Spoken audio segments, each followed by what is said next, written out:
ওকে, আমরা এখন পড়ব একটি আদর্শ ফুলের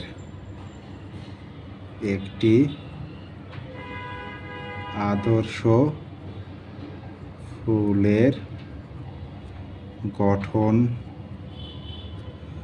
অথবা লম্বচ্ছেদ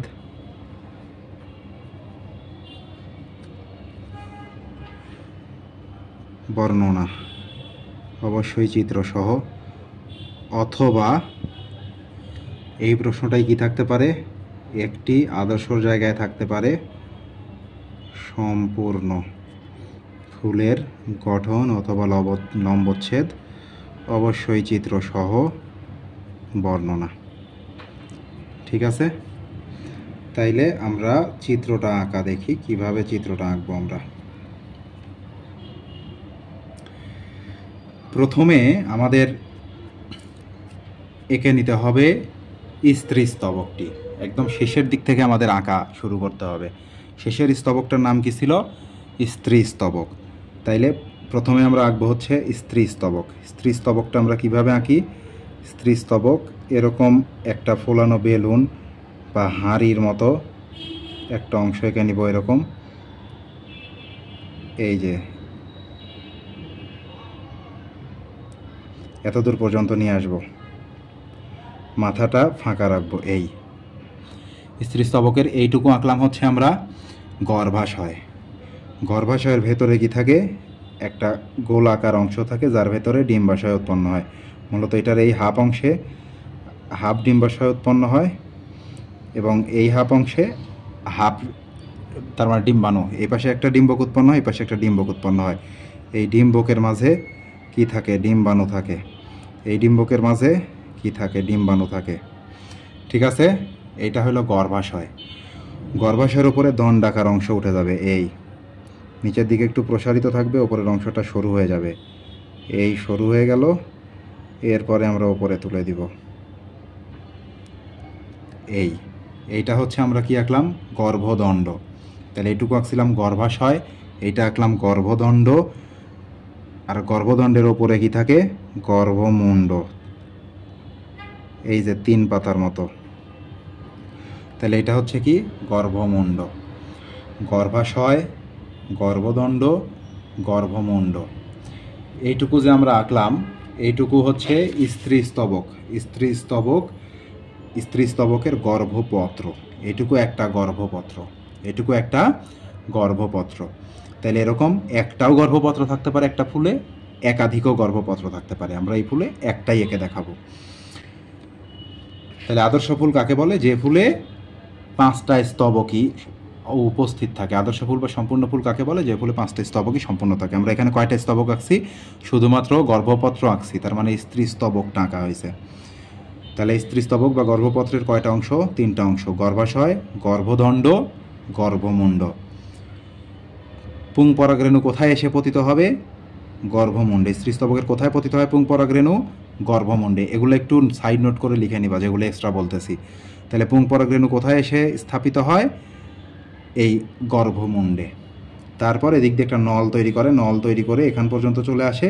এই নলের ভেতর এসে শুক্রাণু তৈরি হয়, এই শুক্রাণুটা এসে ডিম্বাণুর সাথে মিলিত হয়। ওকে, তাইলে এটা আমরা রাখছি স্ত্রী স্তবক। স্ত্রী স্তবকের সাথে এখন আমরা রাখবো পুং স্তবক। পুং স্তবক কী নিয়ে গঠিত? এক বা একাধিক পুংকেশর নিয়ে গঠিত। এখন আমরা রাখবো পুংকেশর। এই পাশে আঁকবো 3টা পুংকেশর, এই পাশে আঁকবো 3টা পুংকেশর। তাইলে পুংকেশরগুলো আমরা কিভাবে আঁকবো দেখো। এই যে এই গর্ভদণ্ড যতটুকু আছে, এই গর্ভদণ্ডের মাথার অংশ থেকে এই বরাবর এতটুকু উঁচু পর্যন্ত আঁকবো, তার মানে এর উপরে আমরা যাব না। এই যে প্রথমে আমরা গর্ভদণ্ডটা হাফ করে নিব, তারপরে বাকিটার হাফের হাফ পর্যন্ত। তাহলে এই টোটাল গর্ভদণ্ডের হাফ কত দূর পর্যন্ত? এত দূর পর্যন্ত মনে করো, আর এইটুকুর হাফ এত দূর। তাইলে এই হাফ করে নেওয়ার পর ওপরের হাফের হাফ পর্যন্ত, এর ওপরে আমরা যাব না, এত দূর পর্যন্ত আমরা আঁকবো পুংকেশর। তাহলে পুংকেশর আমরা কিভাবে আঁকি? এখান থেকে এরকম একটা নল চলে আসবে, নল এসে এই যে গর্ভাশয়ের এই ফোলা অংশের ওপরের দিকে এসে অ্যাটাচ হবে। এই নল চলে আসলো, এই নলের চেয়ে এই নলটা একটু চিকন করবা। এই নল চলে আসলো, নলটা কোথায় সেটা ছিল? গর্ভাশয়ের একটু ওপরে। এবং এর ওপরে কি আছে? 2টা বাদামের বিচির মতো আছে, এই একটা, এই একটা। ঠিক আছে। এখন এগুলো একটু গাঢ় কালার করে দিবা। এই তাহলে এইটা আমরা পেলাম হচ্ছে একটা পুংকেশর। একইভাবে একই জায়গা থেকে এই পাশে আরেকটা পুংকেশর আঁকবো একই দূরত্বে। তাহলে এই একটা আঁকলাম, এই পাশে একটা আঁকলাম, ওপরে দুইটা বাদামের বীজের মতো দিয়ে দিলাম। এই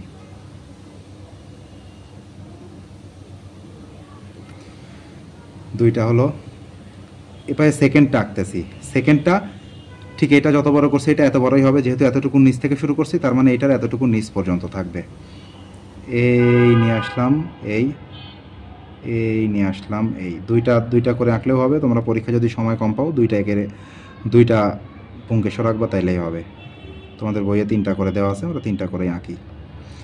তাহলে ঠিক এই পাশেও এত দূর পর্যন্ত আসবে, এই এত দূর পর্যন্ত আসবে।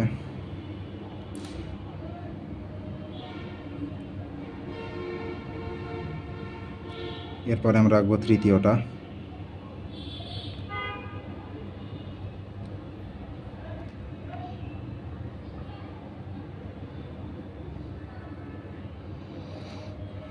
ঠিক এই পাশেও একইভাবে কত দূর পর্যন্ত নিয়ে আসছি, এত দূর।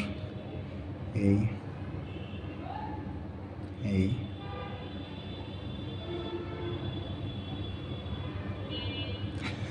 ঠিক আছে। তাহলে এই কয়টা, এই 3টা, এই 6টা মিলে আমাদের গঠিত হইল পুংস্তবক।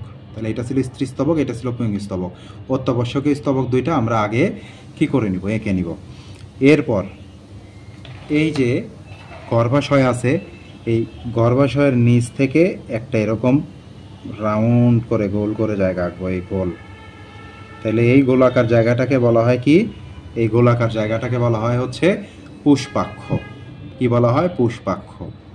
তাহলে প্রথমে আমরা স্ত্রীস্তবক গর্ভপত্র আঁকলাম, তারপরে কয়েকটা পুংকেশর মিলে পুংস্তবক আঁকলাম, তারপরে আঁকলাম কি, পুষ্পাক্ষ। তাহলে এই পুষ্পাক্ষের নিচে থেকে থাকবে কি, পুষ্পাক্ষের নিচের দিকে থাকবে হচ্ছে বৃন্ত। তাহলে বৃন্তটা আমরা এই যে এতটুকু একটু ফাঁকা রাখবো, পুষ্পাক্ষের এই পাশেও একটু ফাঁকা রাখবো, রেখে আমরা কি আঁকবো, বৃন্ত আঁকবো। বৃন্ত আঁকবো। এই দেখো এদিক থেকে এই যে দিলাম, ঠেকানো ভাব করে এই যে নিচে নামায় নিয়ে আসলাম বৃন্ত। ঠিক এদিক থেকেও দিলাম, এই ঠেকানো ভাব করে নিচে নিয়ে আসলাম। এই হচ্ছে আমাদের বৃন্ত। ঠিক আছে। এখন এই বৃন্তের সাথে কি থাকে, বৃন্তের সাথে থাকে হচ্ছে বৃতি। তাইলে আমরা বৃতি এঁকে দিব। এই যে এই একটা বৃতি, এদিকেও বৃতি এঁকে দিব, এই একটা বৃতি। ঠিক আছে, বৃতি আঁকলাম। তাইলে এখন আমাদের বাকি থাকলো কি, আমরা কয়টা স্তবক আঁকছি, স্ত্রীস্তবক আঁকছি, পুংস্তবক আঁকছি, বৃতি আঁকছি, 3টা আঁকছি, পুষ্পাক্ষ আঁকছি, 4টা আঁকছি। বাকি আছে কি, বাকি আছে হচ্ছে আমাদের পাপড়ি। বাকি আছে কি, বাকি আছে হচ্ছে পাপড়ি বা দল। তাহলে দলটা এই যে বৃতি যেখানে শেষ করছি, এখানে বৃতির একটু ওপর থেকে আমরা শুরু করব। বৃতির একটু ওপর থেকে এরকম বাইরের দিকে নিয়ে যাব। ঠিক এদিকেও বৃতির ওপর থেকে বাইরের দিকে নিয়ে যাব। ঠিক আছে। এই যে এইদিকে বাইরের দিকে ঢেউ ঢেউ করে নিয়ে গেলাম, এদিকে বাইরের দিকে ঢেউ ঢেউ করে নিয়ে গেলাম। এখন এই ফুলের মাঝ বরাবর, মিডিল বরাবর এই অংশটুকু জুড়ে আমরা একটা পাপড়ির ওপরের অংশ এরকম ঢেউ ঢেউ করে আঁকবো। এটা হচ্ছে পাপড়ির ওপরের অংশ। এখন এই পাপড়িটা একটু নিচের দিকে নিয়ে আসবো এমনি, আবার এই পাপড়ি থেকে নিয়ে যাব এই পাপড়ির দিকে, এই মিলাই দিলাম। ঠিক এই পাপড়ি থেকেও নিচের দিকে নিয়ে আসবো এমনি, এবং এই পাপড়ি থেকেও এরকম করে মিলাই দিব এখানে। এখন এই পাপড়িটা কি মিলিত হয়ে এই যে নিচের দিকে চলে আসবে এইভাবে। তাহলে এইখানে ঠেকায় দিলাম, এই বরাবর আসবে, সেই বরাবর আসবে, এরপরে আর দেখা যাবে না, এইটুকু দেখা দিলাম। ঠিক এই পাপড়িটাও এদিকে আসবে, এই বরাবর আসবে, আর দেখা যাবে না। এই হচ্ছে আমাদের ফুল। তাইলে ফুলটা যদি এতটুকু আঁকা তোমাদের শেষ। এখন আমরা চিত্র চিহ্নিত করব, অংশ চিহ্নিত করব। অংশ চিহ্নিত করব নিচের দিকে, যেহেতু কালো দিয়ে আঁকছি লাল দিয়ে চিহ্নিত করি। আমরা একদম বাইরের দিকে 3টা আগে চিহ্নিত করে ফেলি। সবচেয়ে বাইরে পাওয়া যায় কে, চিহ্নিত করার সময় সবসময় মনে রাখবা এরকম টান দিবা। এদিকে একটা স্কেল ধরে সোজা কলম দিয়েও টান দিতে পারো, অথবা কলমের হেড দিয়ে খাতায় একটা জাস্ট দাগ দিয়ে নিতে পারো। তাইলে আমরা চিহ্নিত করব এইভাবে। এই অংশটার নাম কি? এই অংশটার নাম দুইটা মিলে হচ্ছে বৃতি। তাইলে আলাদা এইটাকে কি বলা হবে? বৃত্তাংশ। কি বলা হবে? বৃতির অংশ মানেই হচ্ছে বৃত্তাংশ। বৃতির অংশ মানে কি? বৃত্তাংশ। এরপর বাইরের দিক থেকে দ্বিতীয় স্তবক। এটা বাইরের দিক থেকে কত নম্বর? বাইরের দিক থেকে 1 নাম্বার। এটা তোমাদের লিখতে হবে না, তোমাদের মনে রাখার জন্য আমি জাস্ট হচ্ছে লিখে দিচ্ছি। তারপরে বাইরের দিক থেকে 2 নাম্বারকে, 2 নাম্বার হচ্ছে দলমণ্ডল। দলমণ্ডল মানে কি? পাপড়ি। তাইলে এইটা হচ্ছে দল মণ্ডল।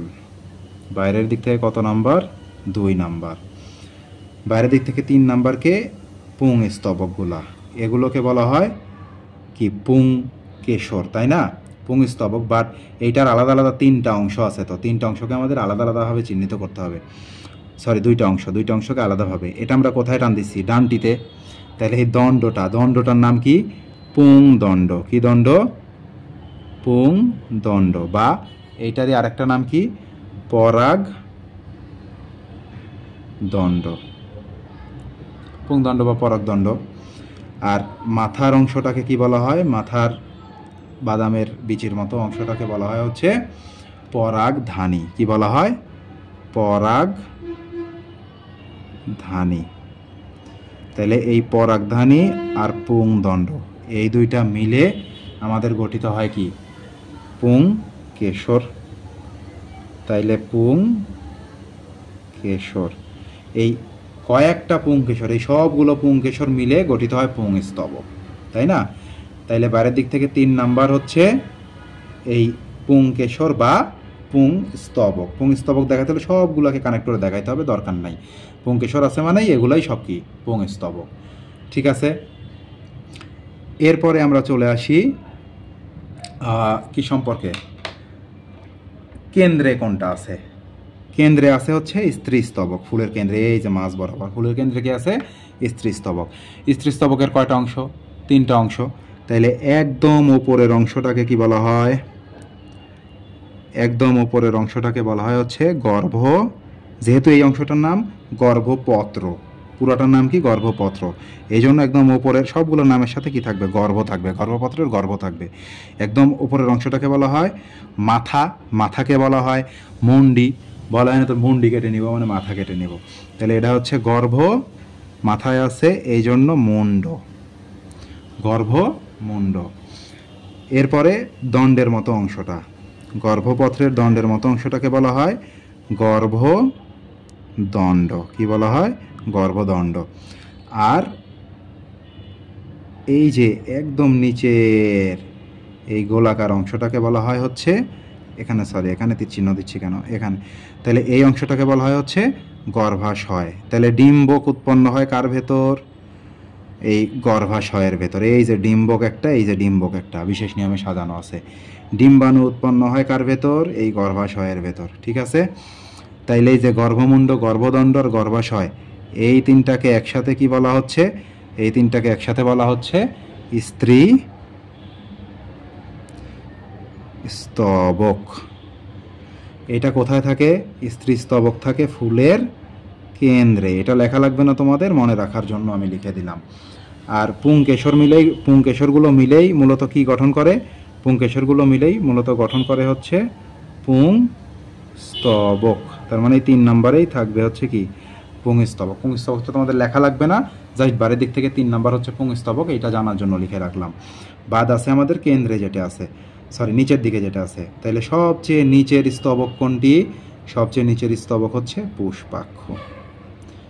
তাইলে এই হচ্ছে একটি আদর্শ ফুলের গঠন বা একটি সম্পূর্ণ ফুলের গঠন।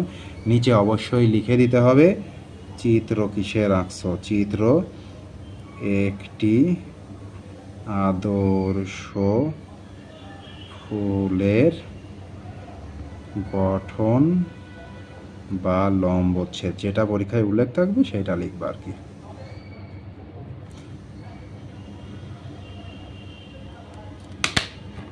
ধন্যবাদ সবাইকে। তাহলে প্র্যাকটিস করো বাসায়। দেখে দেখে যেভাবে যে স্টেপ যার পর আঁকলাম সেভাবে আঁকবা, একে প্র্যাকটিস